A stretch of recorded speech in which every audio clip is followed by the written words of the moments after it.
Hello and welcome to Artifacts, a living archive preserving the first-person stories of avant-garde, queer, and underground culture, told by those who lived it. Today's episode is part of our Downtown Performance series, spotlighting the visionary directors, performers, and artists who transformed experimental theater, dance, and live art in New York and beyond, developed in conjunction with NYU Skirball. In this episode, we're honored to share a conversation with Mark Morris, choreographer, dancer, and one of the most distinctive voices in contemporary dance. Born in 1956, Morris decided he wanted to become a dancer at the age of 8 after seeing Jose Greco perform. He studied in Seattle at the Verla Flowers Dance School, absorbing an unusually wide range of forms, from ballet and hula to Spanish dance and Balkan folk traditions, and choreographed his first dance at 14. Moving to New York, he founded the Mark Morris Dance Group in 1980. Performing at venues such as Dance Theater Workshop and BAM's Next Wave Festival, Morris developed an idiosyncratic choreographic language marked by live music, plainspoken ensemble movement, and a deep engagement with ballet, modern dance, social dance, and international folk forms. From 1988 to 1991, he served as director of dance at the Théâtre Royal de la Monnaie in Brussels. Across more than 150 works, including The Hard Nut and Four Saints and Three Acts, Morris has built a body of work distinguished by musical intelligence, formal invention, and emotional clarity. In 2001, the Mark Morris Dance Center opened in Brooklyn, creating a permanent home for his company and school. I choreograph on the people who are in the room. I don't do it in my head and then teach it. I work it out, and I work quickly and extremely slowly. I know what's going to be next, and I have no idea what's going to be next. All of the rules I put in place to start a piece usually evaporate. So I don't know what I'm after, but I know how to get it. Early on, somebody said that my company looked like they had just gotten off a Greyhound bus. And I thought, okay, what is that supposed to mean? That they can't dance or something? Or some of them wear glasses or are balding or are big women or tiny men or a little old or young. I've never cared about that if people can do what's necessary in my work. So when people join my company, it's the beginning of learning, wherever you came from, it's the beginning of learning how to do the work that I want. My mother, Maxine, well, first of all, she was my mother, so I was particularly attached through her whole life, and certainly mine so far.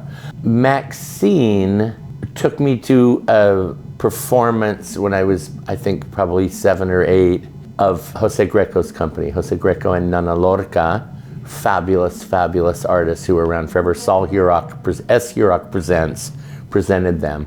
We went to concerts and stuff, and I was in this school where like 5th grade, everybody would get on the bus and go to the opera or the museum or Chinatown or a play. It was so fabulous, and so there was music everywhere.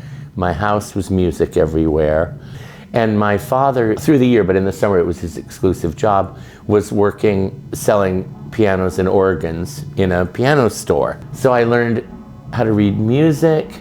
I learned how to fool around and improvise. I would go to the piano store, and at one point, I guess I was sort of in a sort of Charles Ivesian way, I would play a whole bunch of player pianos in their paper rolls at the same time. So you get like 6 pianos playing in the Steve Reich manner, except they were player pianos playing rags and standards, and it was just cacophonous. And since there were hardly any customers, I was like in heaven. So we always had rotating rental or loan pianos and organs in our house. and he would play what I thought was the corniest shit in the world, which was their, honeymoon music. So it was big band music, they went out dancing, so it was all the American songbook. There was singing all the time, songs that I just, winced at because they were so corny. And of course, I've since re-embraced all of that music as the greatest music of the 20th century, popular music. My mother took me to see this show, and I said I would like to do that, which is flamenco, Spanish dance in general. So I was already hooked at, I guess, 8, 9 is when I started studying. So she was always a complete flamenco maniac, and even very, very long after I'd stopped doing that kind of dancing, when I was like in my 30s and 40s, my mother always longed for me to present a flamenco number because, I'd done that at 9, so why wouldn't I do it at like 59? My mother found a teacher in the phone book who taught Spanish dance, and she was Verla Flowers. And it was called Verla Flowers Dance Arts. And she'd been a vaudeville dancer, a show dancer. She was a great tap dancer, but she would play the piano, and she wore jingle taps, she taught tap class, she taught everything, and she wasn't as young as she wanted to be. She took me under her proverbial wing, Verla did, partly because no boys take dancing lessons. I was basically on a born male scholarship, which is, in dancing, it's like, a boy, come on in, here, you're welcome. And so you end up doing a lot of things because you're one of few around. So I started studying ballet, sort of ish. I started doing folk dancing around a lot. Verla, I still concentrated on Spanish dance that she'd learned from some notables in the past. And there was also tumbling and baton and, like a bunch of dancing. It was a dancing school, sort of a storefront, classes for little, like 3 or 4-year-olds, some adults, some, it's like jazz dancing. It was whatever you wanted. She let me choreograph for the annual recital, which was endlessly long, and grandparents, she rented a big theater, and it would be by age, the adorable toddlers dancing around, then older, then the pre-ballet people, whatever. It certainly wasn't a conservatory, but it was a wonderful growing up socially and learning how to dance. And and then, of course, the advanced ballet students, and I was, of course, partnering everybody because I was the boy who had to pick girls up. It's fine, it's part of the job. And she offered me a spot for several years in a row to choreograph something, and she never asked anything about it. And I made up these dances. For one of them, I wrote the score. She didn't ask. We'd rehearse it and then perform it on these shows, and that was my earliest choreography. I didn't know what it was. I knew I was making up dances from what I kind of knew and had seen on TV and in theaters. I wasn't sequestered. I was alive to a culture which included the vastly, I guess you would say multicultural, but that word didn't exist yet, of Seattle. Seattle itself was such a fabulous mixed bag of people. I was dancing every day, 5-6 days a week, going to ballet class, teaching, studying flamenco, starting to folk dance, and that was it. It was a lot of dancing packed into a small package. I never went to university. I taught at one. I never got any sort of degree. I have very little official book learning, and I have a wonderful dancing life. I came to New York on a little weird trip for a week or so when I was 15. It was terrifying and strange, and I knew that I would have to move here eventually because it's New York, which used to be the center of everything. That's changed. So if I were moving here now, I might not move here now. I just want to tell everybody that, those of you who haven't moved out of the country. Anyway, so I moved here officially at 19. I danced for a while with the Eliot Feld Ballet, And that was kind of great, you know, contemporary ballet. I worked a couple of years with Lar Lubovitch, who's fabulous, a good friend of mine to this day. I danced with Kahn, who was a great choreographer, who then decamped a long time ago for Colorado, but I was incredibly in awe of her brain and the way she made dances to music. I learned more from her than almost anybody, besides Handel. I danced for a while with Laura Dean, Dancers and Musicians.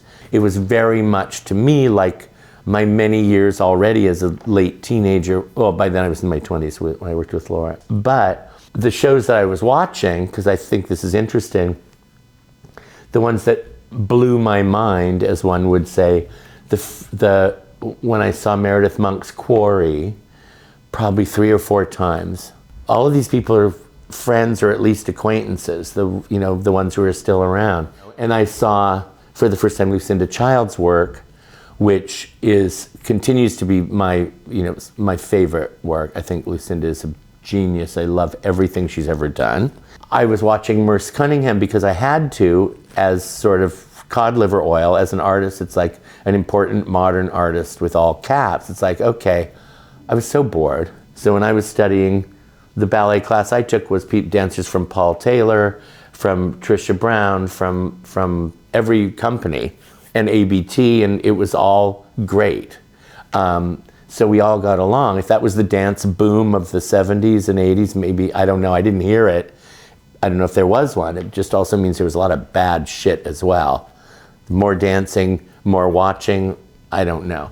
So, and I saw, Eliot's company was at the Public Theater under Joe Papp. I got to see Richard Foreman's staging of the Threepenny Opera, which I thought, I thought I would lose my mind, but I'd already lost my mind several times watching other things. And I remember going very early on in my time in New York to the Worcester Group. I started going to the Worcester Group. I was lucky enough to be around and see Charles Ludlam. And not everybody from, late. I'm a little bit behind age-wise, believe it or not. I'm old, but a lot of people I know are older. I saw Charles Ludlam's work. I saw Richard Foreman's work. I saw Bob Wilson's work. I know Philip Glass and Steve Reich and Laurie Anderson and a whole bunch of people. It was like the Croatian and the Slovenian and the Serbian and the Bulgarian dances that I'd learned with Koleda, the folk dance company that I danced with. And so in that it was dancing for the people who are in it, as opposed to being proscenial, or if that's a word. It's not performed in the same way, it's shared. That's why folk dancing, in general, the folk dancing branches of you failed to get into the Bolshoi, so they put you in the Moiseyev, that the folk dancing thing, which is why it's a weird, it's another S. Hurok Presents thing, that all the dances are they're closed and they're about the people who are in them. They're participatory as opposed to demonstrative, which flamenco is, even though it's private, it tells a story one person to another. Same with hula, same with Indian classical dance, same with classical ballet, it's framed and aimed. Oh, that was good. Write that down, framed and aimed, that's really good. And for that to convert those folk dances that are circle dances, you just open them up and show the inside of them and it ruins them. So you turn a thing that's about drinking and flirting and showing off to each other and going on for hours for the people's pleasure who are participating, and you break that open and face it to the front and it becomes a hotel show, a tourist show, which I love. I have I like the gift shop as much as I like the museum. So my work has always been a combination of those things. Dancing with one another, group stuff, everyone is capable of the same skills, no matter your gender or your sex or your height or something. Everybody can do the same thing, as opposed to the sort of competitive atmosphere of turning it front and showing it off, giving it everything you've got. I put on my first concerts as the Mark Morris Dance Group in 1980. And I'd been choreographing off and on, and I decided to do a show of my own work. I hired the Cunningham studio in West Bath, in the West Village, and put on a show. I threw a show, and it was, I don't know, maybe 5 pieces that I'd done, the first one from probably when I was 16 or 17, and then some new stuff. So I was, I don't know, 24, something like that. 19, I don't know, I can't do the math part. And it was seen, and it was seen by an audience and by some critics, and it was appreciated because I was known as a pretty good dancer with these other companies. And so from that, I was asked to do a half a week at Dance Theater Workshop. And so it was a shared, split stream, it was called, like, when your urine is impaired or something with a pubic hair, I did that, and then I had my own week, and then I had 2 weeks over a few years, and then I was discovered. If I used finger quotes, I would do that now, but I don't. I'd use my eyes. I was asked to be in the very early, maybe it was the second of the Next Wave festival at Brooklyn Academy of Music, which, where I am now, is diagonally across the street.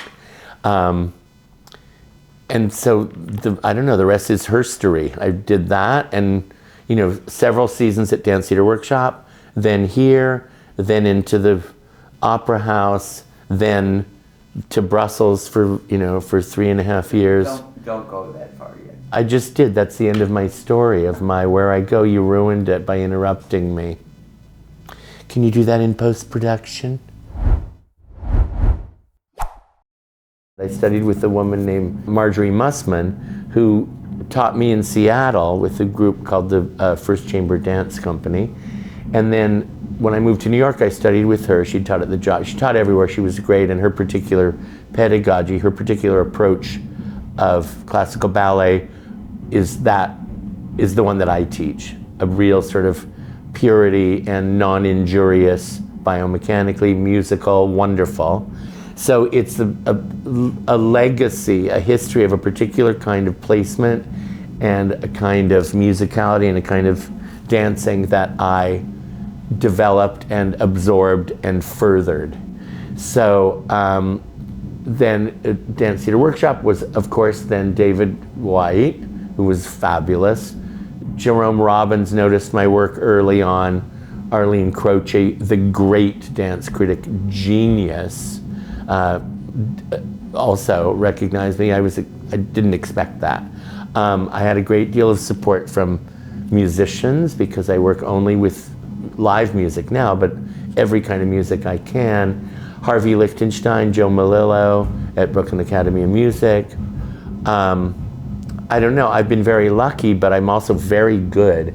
And so I'm doing what I've been doing since I'm, choreographing, blocking my parents from watching the TV so they would watch me dance. So that was like age 7. And then, I'm old now and I'm doing exactly what I did, and it's something that I like very much. I've never had a job that wasn't a dancing job. I never worked in food service. I did a little bit of modeling for art classes because you got to be naked and get paid. And that was fun.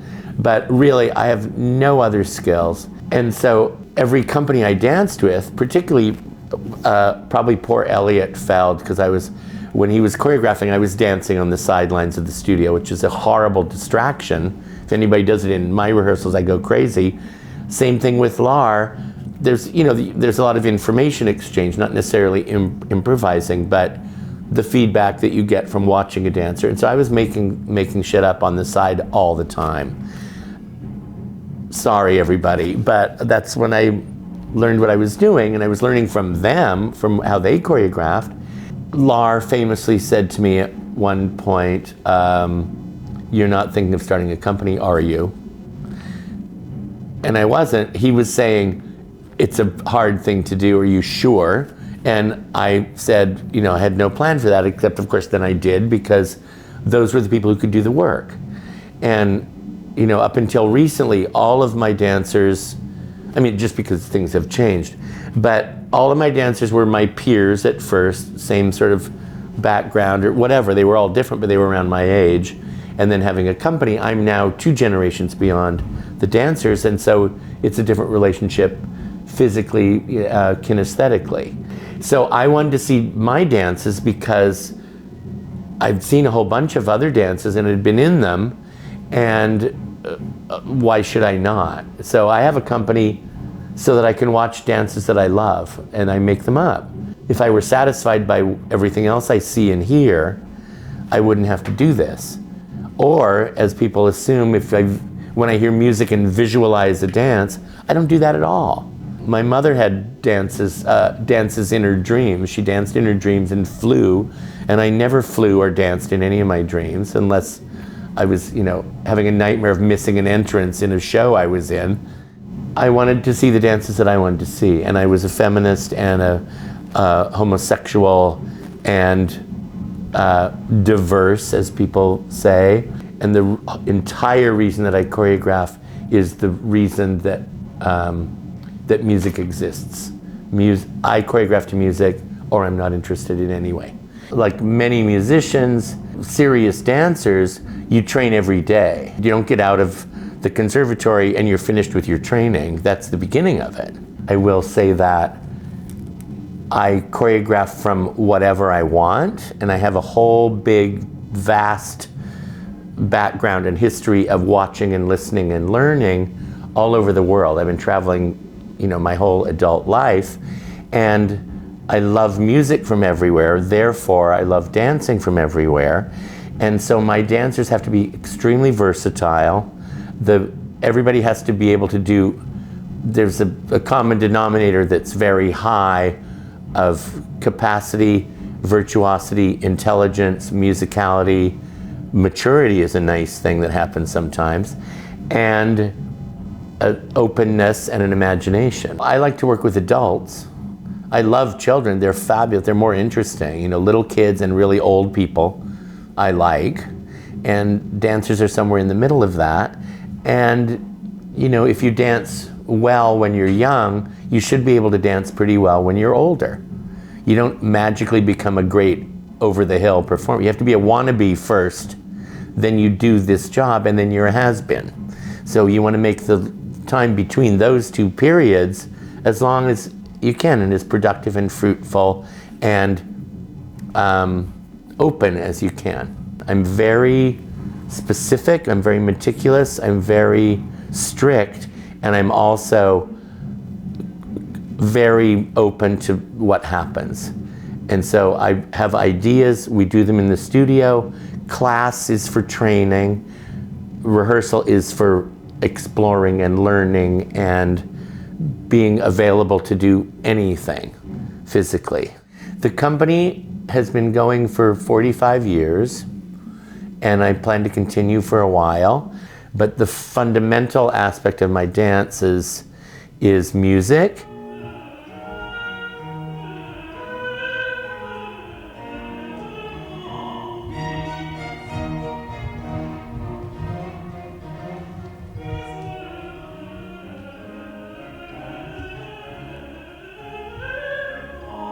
And my dancers last for a long time. They're not injured as much as a lot of other, physical arts are.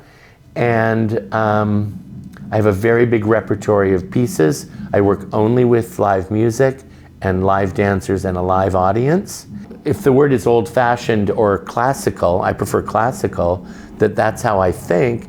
My work is built on classical principles, which is why it endures. It's why you can watch something more than once, because there's something there, and it's not a word thing.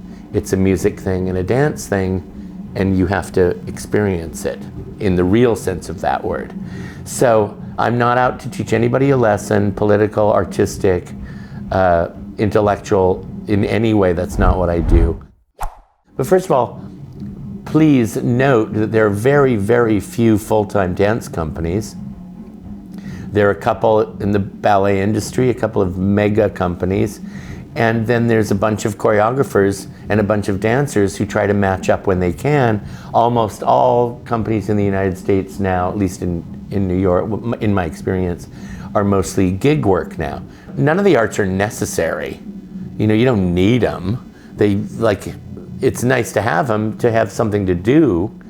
You know, and some people do that through hobbies or religion or that horrible word that doesn't mean anything, workaholism.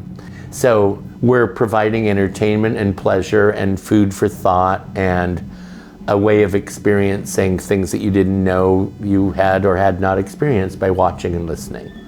So there's no replacement for that, but it's also of great import to the people who do it, and there aren't that many. And the people who want to consume it, to watch it and listen to it, are many, they just don't know it exists very often. So, you know, the music world is enormous and getting more swollen and extravagant all the time, not to mention the visual arts, which are just keep adding zeros to their value for some reason. So social dance, dance on TV, all of it's great. Dance at a party or a wedding reception or whatever you do, or some sort of therapy or, you know, a group thing. Social dance, there's nothing better than social dancing, but you don't want to watch it, you want to do it. And so the idea of theater dancing, presenting it in a theater context instead of, you know, site-specific or, you know, activating the space or experientialism, which is, I guess, everything is supposed to be an experience now. I have news for you, it already is. Everything's an experience. Northwest, I started in order to put it in a vault and have it be released in the future, but I changed my mind because I needed a dance. Dances for the Future is a project that we started several years ago. I don't know dates, but everybody talks about like legacy, like why does everybody have to leave a legacy? You know, you leave enough crap behind for your dead children to have to, you know, shovel out of your house. I don't have children. And it should go on or something, you know, like stone culture versus, you know, wood culture. Wooden buildings didn't last, stone cultures did. They won. So something that's written down or etched or inscribed or something is going to last a lot longer than a song, right? So or a dance, there might be a text to it, but that's not the same thing. So what should live on? What should live forever? And, you know, Balanchine always, or everybody quoted always, maybe he just said it a few times, of, you know, a dance show being like a meal, and he provides the zakuskis and then the main course and then the pudding or whatever. And so you build a program that way. However, exactly like cookery, you work and work and work really hard to prepare something, and then it's gone in 20 minutes. So as Balanchine also said, when asked, what's the dance about? He says it's about 20 minutes. So I don't know, why should I subject my work onto people in the future? Because they like it now, and I don't want my company necessarily to turn into, everyone always says a museum or, you know, a taxidermy or something. I love museums, I love taxidermy. I don't want to see a dead dance.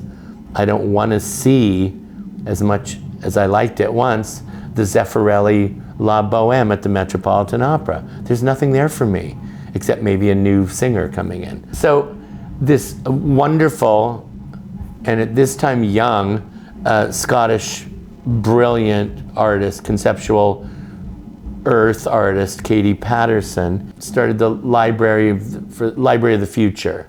And they will publish these books in 100 years, the first one in 100 years from a few years ago.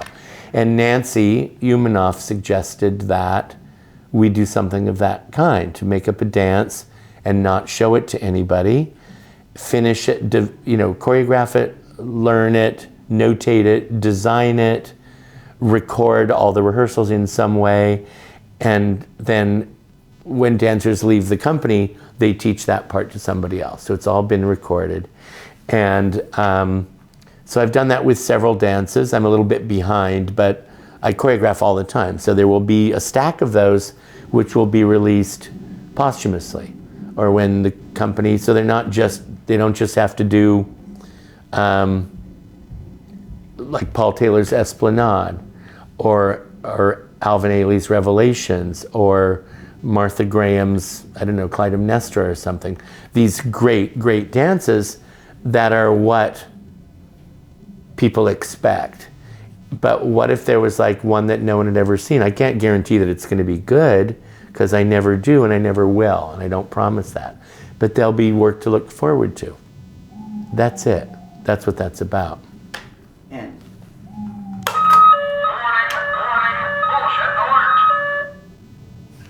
The end? yeah. Great. Artifacts is a free oral histories platform. Please like, subscribe, and visit our website, www.artifacts.movie, for exclusive bonus content. If you're able, please make a tax-deductible donation at www.artifacts.movie/donate. Hit the link on screen to watch another Artifacts interview.